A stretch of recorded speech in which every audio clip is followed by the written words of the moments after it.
एक बार गौतम बुद्ध एक गांव में लोगों को कुछ समझा रहे होते हैं। सभी गांव वाले उन्हें बड़ी प्रेम से सुन रहे होते हैं। उन गांव वालों में एक व्यक्ति किसी दूसरे गांव का भी बैठा बुद्ध को सुन रहा होता है।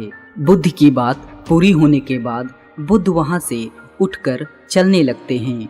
वह व्यक्ति दौड़ता हुआ बुद्ध के पास आता है और बुद्ध को रोक लेता है और बुद्ध से हाथ जोड़कर विनती करता है, बुद्ध कृपा कर एक बार हमारे गांव में भी आएं। वह व्यक्ति एक किसान होता है।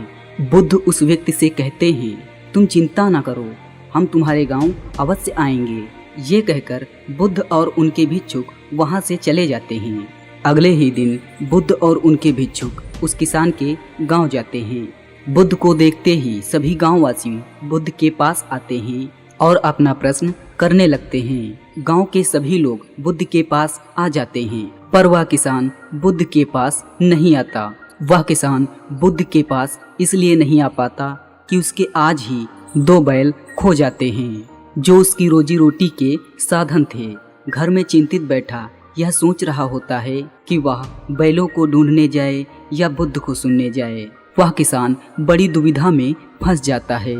उसके पास 2 ही विकल्प होते हैं, या फिर पहले बुद्ध को सुनने जाए या बैलों को ढूंढने जाए।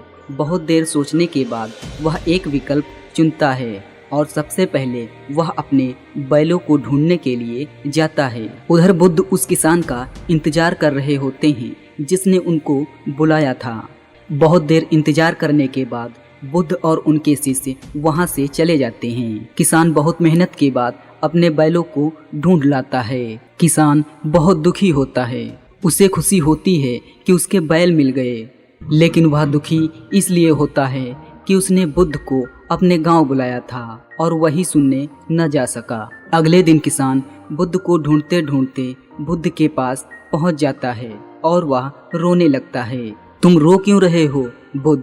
मैंने ही तो आपको अपने गांव में बुलाया था और मैं ही आपसे मिलने न आ सका।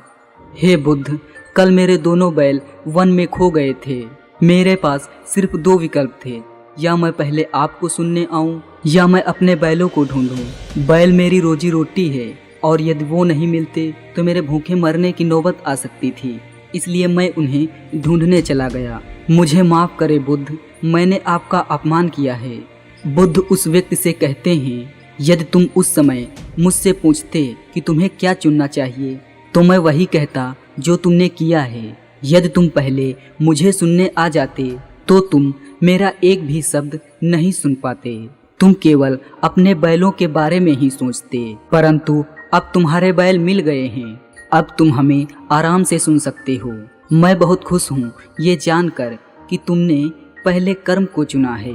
बुद्ध की बात सुन उस किसान के मन से बोझ उतरता है और वह बुद्ध को बैठकर आराम से सुनता है। तो दोस्तों, इस कहानी से हमें यही सीख मिलती है कि किसी भी इम्पोर्टेंट काम को अर्जेंट बनने से पहले करें।